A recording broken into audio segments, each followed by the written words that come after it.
अस्सलामुअलैकुम वरहमतुल्लाहि वबरकातुहू। प्यारे दोस्तों, इस दुनिया में बहुत सारी ऐसी चीजें हैं जिनकी तलाश दहाइयों या सदियों से नहीं बल्कि हजारों सालों से जारी है और इंसान इनकी तलाश के लिए बेशुमार कोशिशें कर चुका है।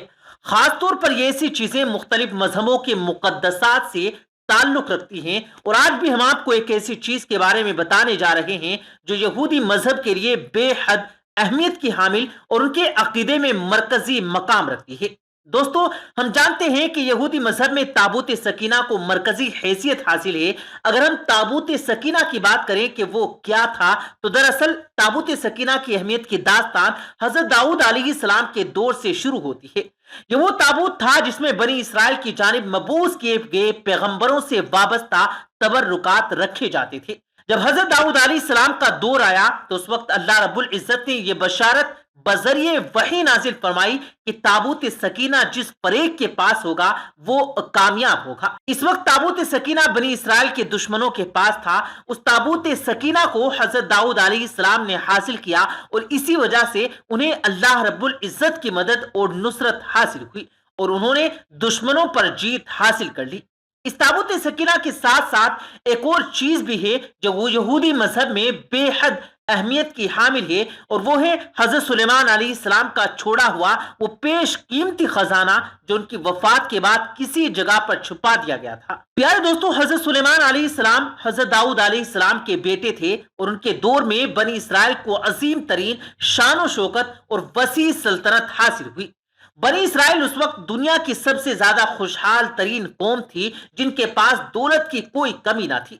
जनाब सुलेमान अलैहिस्सलाम का ये खोया हुआ खजाना जिसके बारे में आज कोई नहीं जानता, इसकी यहूदी मजहब में कैसे और किस तरह से अहमियत है, ये सब जानने के लिए इस वीडियो को आखिर तक जरूर देखेगा। तो प्यारे दोस्तों, हजरत दाऊद अलैहिस्सलाम के बेटे हजरत सुलेमान अलैहिस्सलाम को अल्लाह रब्बुल इज्जत ने बहुत सारे मोजिजात अता फरमाए थे और दुनिया भर की तकरीबन तमाम ताकतों को हजरत सुलेमान अलैहिस्सलाम के हुक्म का पाबंद कर दिया गया था। हजरत सुलेमान अलैहिस्सलाम हवा पर तसर्रुफ रखते, तमाम किस्म के जानवरों की बोलियां समझ सकते थे और उनका हुक्म इंसानों के साथ साथ जिन्नात पर भी चलता था और वो भी उनके ताबे थे। हजरत सुलेमान अलैहिस्सलाम के दौर में बनी इसराइल की हुकूमत एक बड़े ही लंबे चौड़े इलाके पर फैली हुई थी जिसमें मशरिक वुस्ता का तकरीबन तमाम इलाका और मिस्र समेत अफ्रीका का भी कुछ हिस्सा शामिल था। यही वजह है कि आज भी यहूदी मजहब में उन तमाम इलाकों को बनी इसराइल की विरासत करार दिया जाता है और उस पर कब्जे की बात भी की जाती है।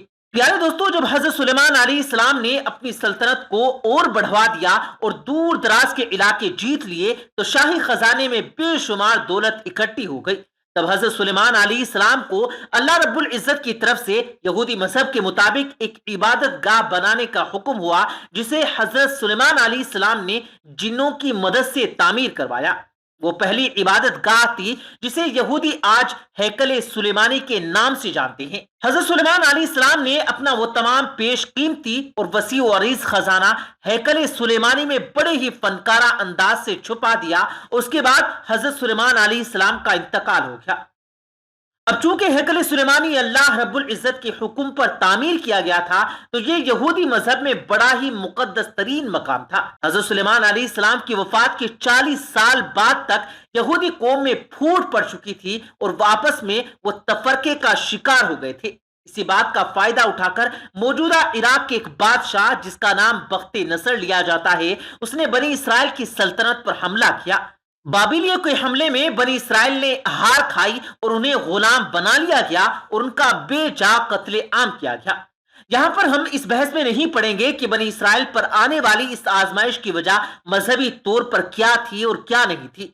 हजरत सुलेमान अलैहिस्सलाम के खजाने के लिए एक पेश कीमती चीज ताबूत सकीना भी थी जिसे सोने की चादरों से ढाला गया था।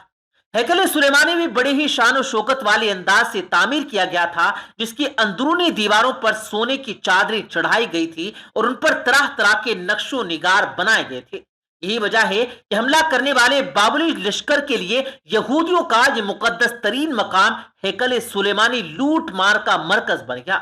हैकल सुलेमानी के अंदर से मिलने वाली तमाम चीजों को लूट लिया गया और उसे आग लगाकर ढा दिया गया। दोस्तों, ये वाकया आज से तकरीबन 4000 साल पहले का है آج سے کچھ عرصہ پہلے تک کوئی یہ بھی نہیں جانتا تھا کہ دراصل اس ہیکل سلیمانی کی اصل لوکیشن کون سی تھی۔ اس لیے اس بات کا پتہ چلانا بے حد مشکل تھا کہ بابلی لشکر نے حضرت سلیمان علیہ السلام کا جو خزانہ لوٹا تھا وہ کہاں ہے۔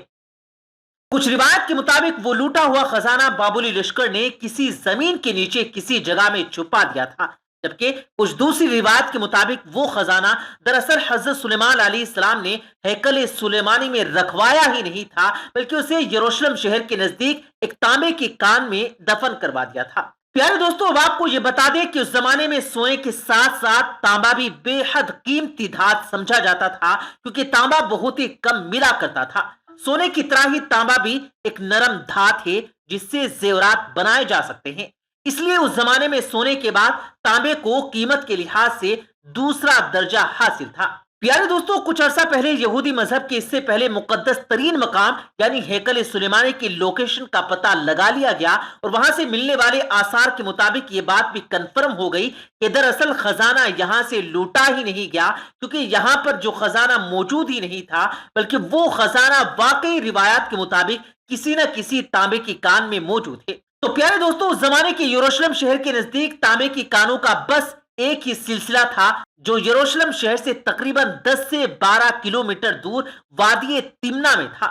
وادی تمنا میں موجود تانبے کی کان صدیوں قبل بند ہو گئی تھی، لیکن اس کے آثار آج بھی باقی ہیں۔